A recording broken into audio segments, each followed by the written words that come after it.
On this episode of One Man, One Hand, and No Real Plan, we dive straight into Fat Man Middle Age Yoga and work on our rear ends.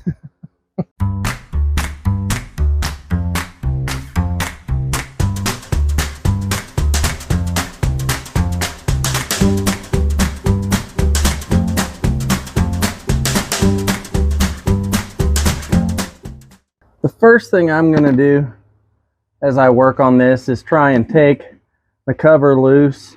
And I've been in here once, so I'm not too worried about it. When the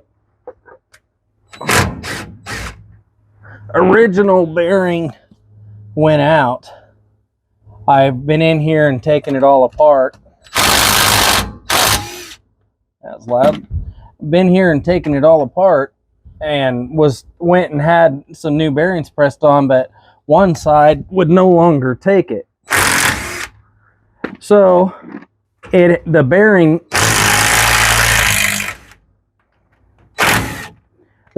itself would actually spin around the differential. Well, it's a carrier bearing, but it would spin around that.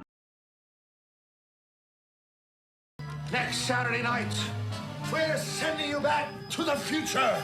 What I mean by the press bearing didn't work, like this is the old differential, the one we just took out, and I can't pull or do anything. That's a brand new bearing.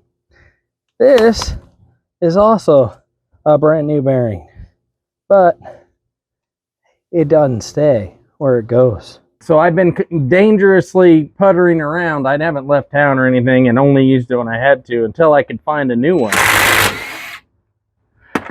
which I finally found a junkyard rear end that had my gear ratio, which I'm very surprised how hard it was in my area. Well, maybe not, because where I live is a lot of ranchers and farmers, and so there's a ton of like 373 geared rear ends and stuff. And that was the yard I got the used one from. He had 12 rear ends and 11 of them were 373s, and the last one was I need 341. It was tempting to go to the 373s, but I didn't really want to change the front too. You know, first world problems. As I do this, I'm thinking I probably don't want to take it all out at first.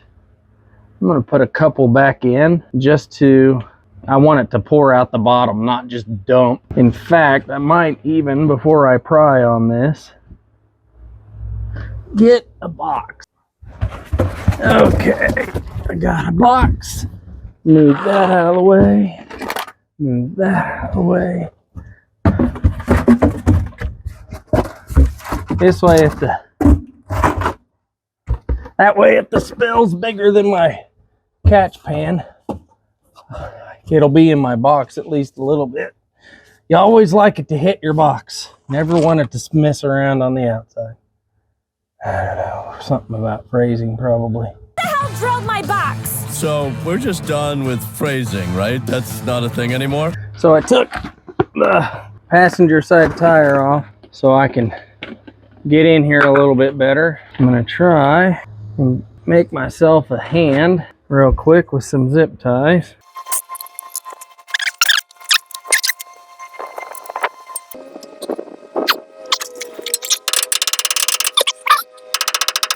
There, starting to drain. Let that run for a while.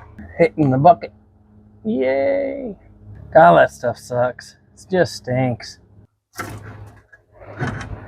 And there it be. Now you can see this has that. Oh, damn it. I hit my head. You didn't see it, but I hit my head pretty hard. Wow. So this has limited slip that came from the factory. Is pretty well worthless. I can't remember what they actually called it, but yeah, there's some metal in that already. I knew I was pushing my luck driving it like that, but I needed to be able to use it a little. Now we do the fun part and finish cleaning it all out of there. I grab a different glove because I tore that one. And I do not want to smell like gear oil. Now, we gotta pull the axles apart to get this apart.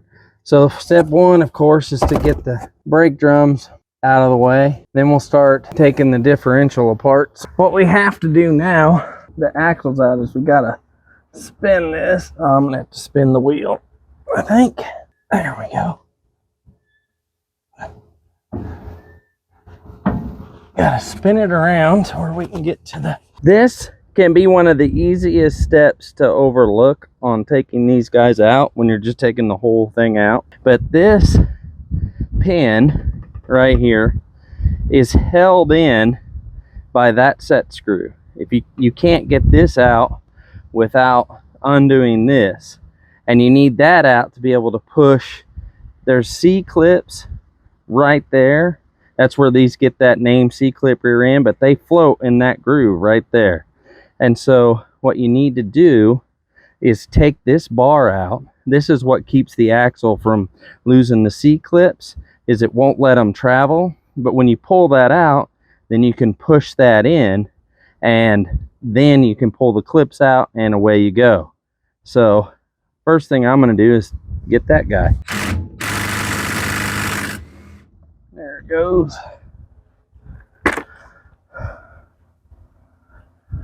Ta-da! Come on. There it is. Take that out. Now you can get to your C-clips, I believe. Now I just gotta get the magnet and pull those out. This is where it gets its name, the C-clip rear end. Come on. C-clip. That's what holds your axle in place. And there's another one on the other side. Let me get that.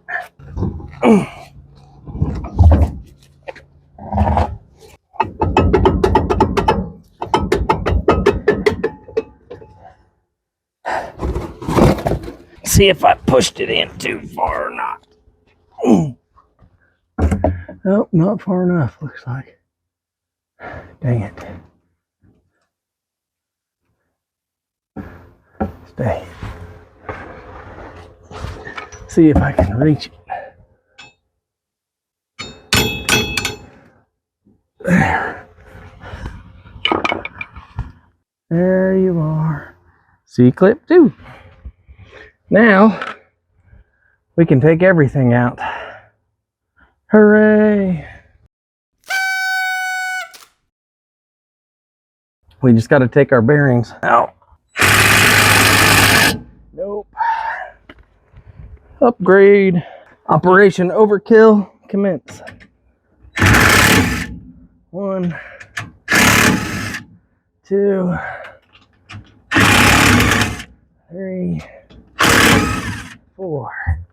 Easy peasy, lemon squeezy. And now everything's free, except it's being held in by the axles. And I'm so glad that fell in the damn oil. That's why you keep it in the box. I'll move that.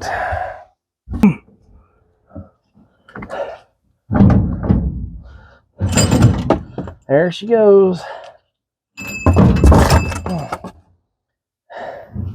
Axle, axle. So what all just came out of there were the, oops, the races, thrust washers, which this was, you can see how marred up and tore up it was. I'm gonna use all of the stuff from the other axle and new bearings and races and all that. Before we go too far, I gotta get the rest of this sweet, sweet goodness out. You can see the silver in it, because that new bearing was going quick because it was not sitting in there right. Now that this is free, I'm gonna pull these axles out. First thing I'm gonna do is start by cleaning that. Wow. I don't even know if I want to do that. I don't need to bleed the brakes. They're doing perfect. I may just run these and save the parts and fix them later, because God, those look brand new. Since our brakes and everything look so good, I'm gonna go ahead and just only put the new center section back in and just roll with it. Then when we need to repair it later, we can. Now the thing I am gonna use is the thrust washers and carrier bearing caps from the other rear end instead of the one for mine, just because they haven't been spun. I am gonna put shocks on today, and I would not call myself a mechanic in any way, shape, or form. I'm kind of one of them oddities. Just kind of like to pretend like I know what I'm doing. I'm sort of like a T-Rex that sells guns. No one knows what to call him, so he's just a small arms dealer. Okay, so I'm gonna work this stuff up here. I've got it all. You can see I've got this surface cleaned and ready to go. Everything seems all right, or at least good enough for the girls we go with. The fun part here is getting everything where it goes, and most importantly, races and thrust washers. So you go there. Oh, don't fall. I like my body without bruises. Okay, 1/2.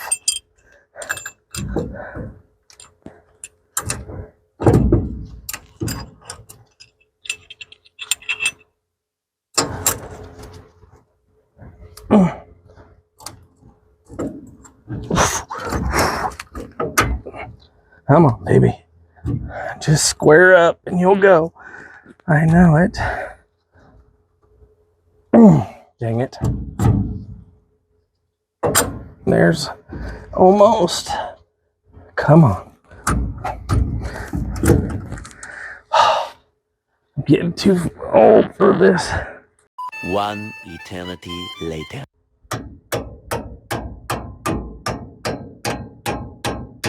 There you go. Actually, before I go spinning around here, now at least it can't flatten me. So according to what I could find online, these guys are supposed to be 75 foot-pounds of torquey monsters. 1, 2. Even in the outside, there's never enough room.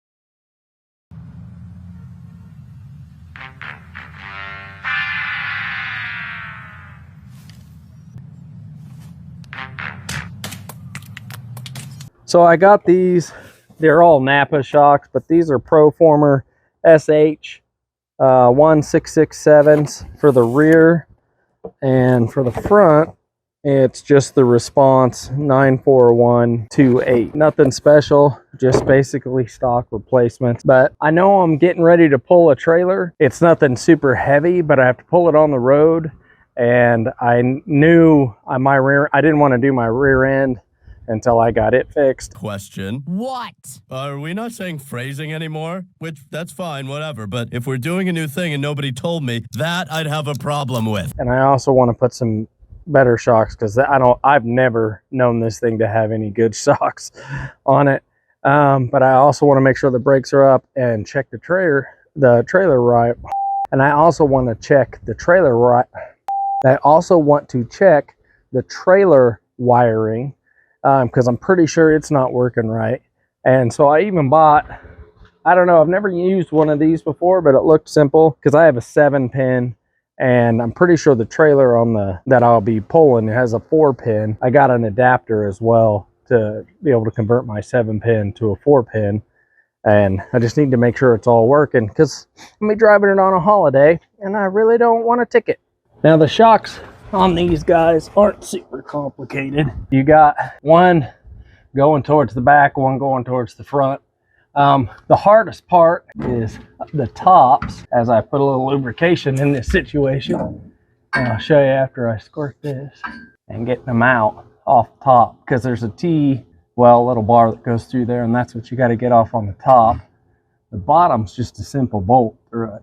And on the front, You can see it's way up there, by the bottom and top, but I'm gonna soak all that stuff down and we'll get them swapped out. Now, I think these bottoms are 13/16. Hey, every once in a while, a blind squirrel finds an acorn, I guess.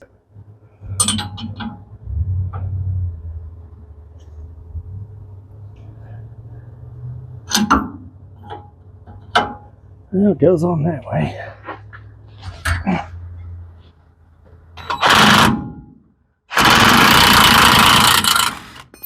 Well, that came out.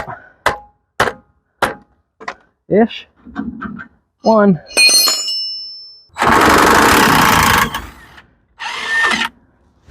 Two for two. Oh, 13 likes it. 13 millimeter. Hopefully you can still see what I'm doing. I changed spots so I could get on this maybe a little easier. Let's see, I want that way. And that.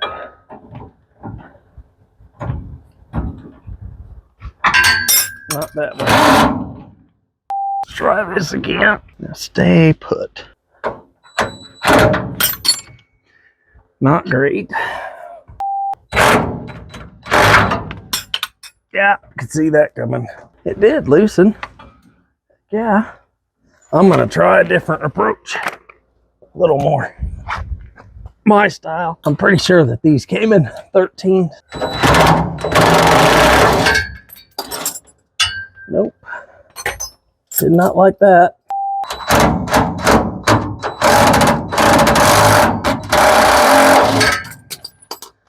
Goes a little at a time. Golly, this sucks. Thank you for designing this, Mr. Engineer. Which I'm sure you think it's accessible. And I'm sure it might be if you had a lift. But I do not. I won't. Because I am poor. Well, it's a rope.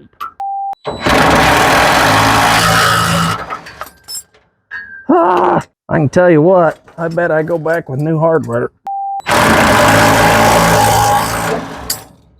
Sort of wish it'd just break, to be honest with you, because I still got to do 3 more. And I bet they suck.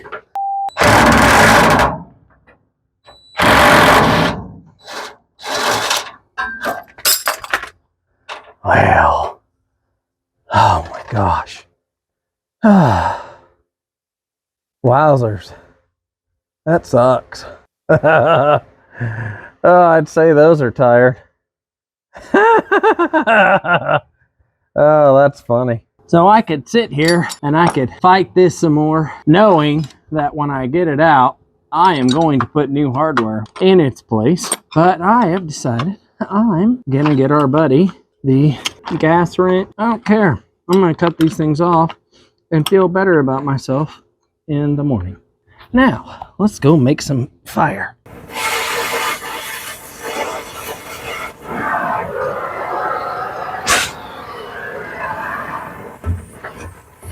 Ah.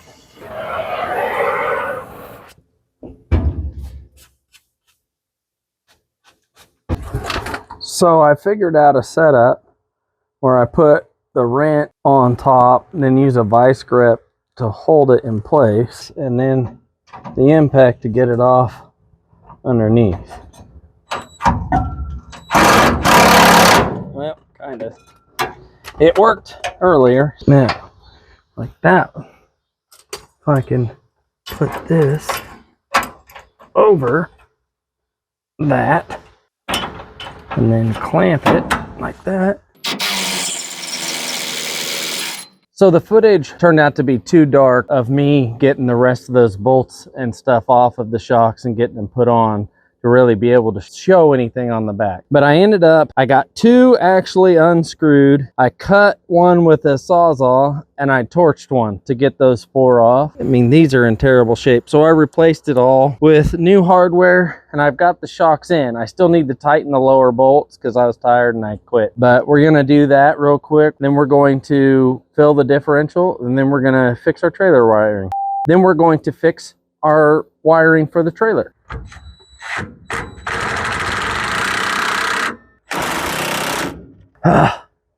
I am tired.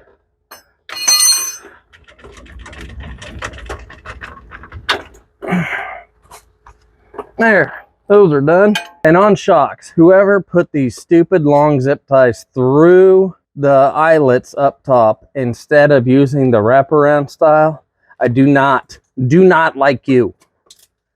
That is not one hand approved.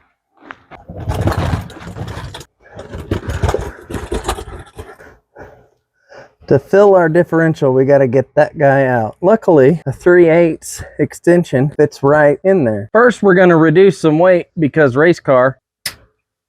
Whew, that's got to be worth a tenth. I'm just going to pour. I'm using 75/90. Basically, you fill it till it pours out the hole. Yep. There it is. Get that snug-a-dug.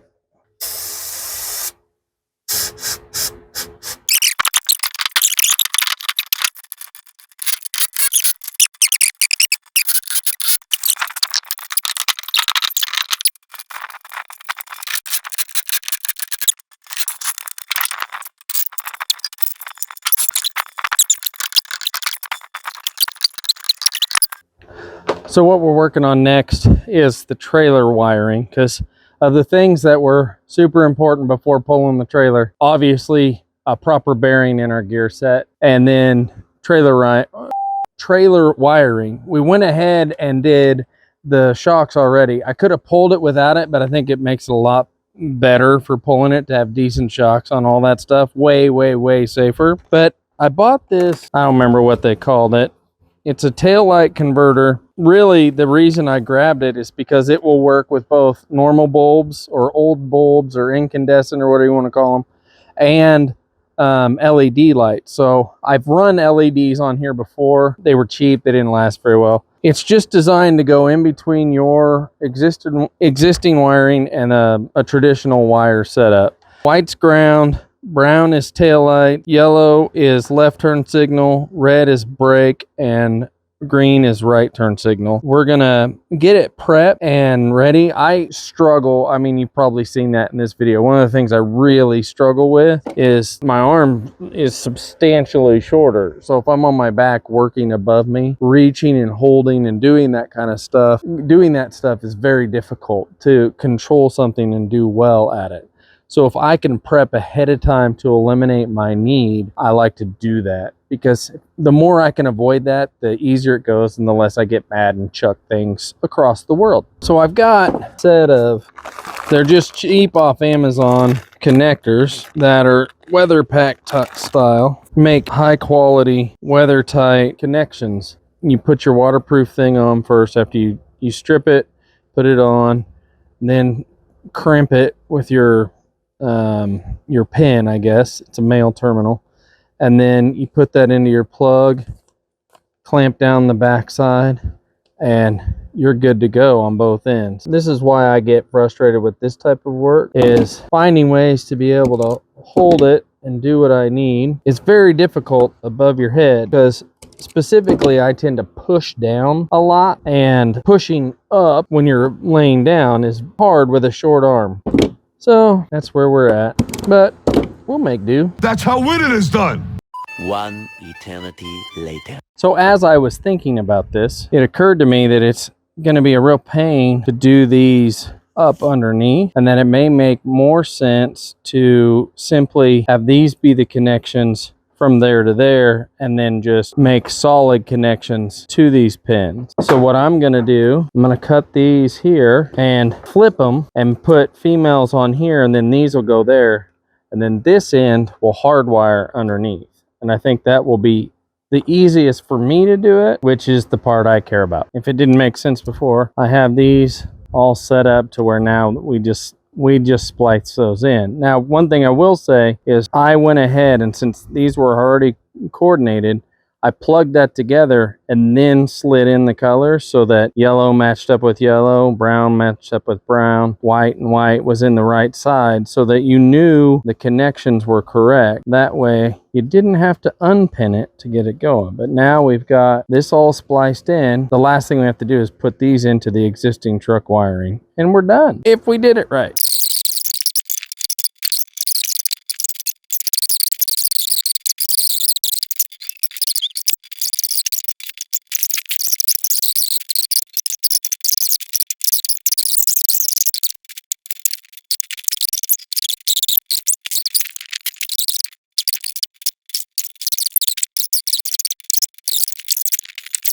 Okay, so I just got done testing and we've got everything. All I had to do was flip those two wires and I checked my adapter and it works for a 4-pin because I'm pretty sure the trailer we're using as a 4-pin. But I've got trailer lights, so I'm just going to heat shrink them, zip tie them out of the way, and away we're done.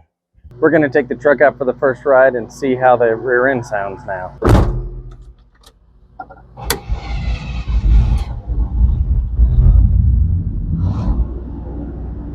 Well,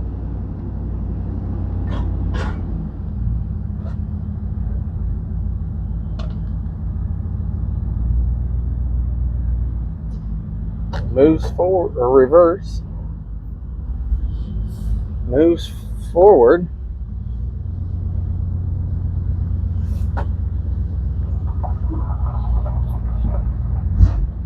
feels way better, way better.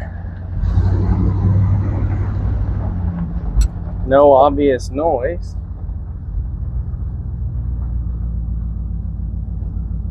Let's see what happens when we back up.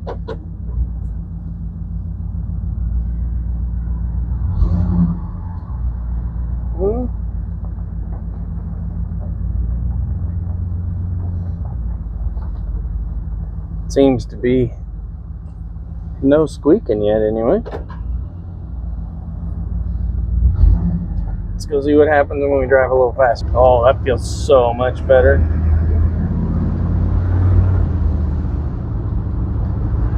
Before, you could feel the slop in it. You could feel it just like it just felt loose. I don't know how to explain it another way, but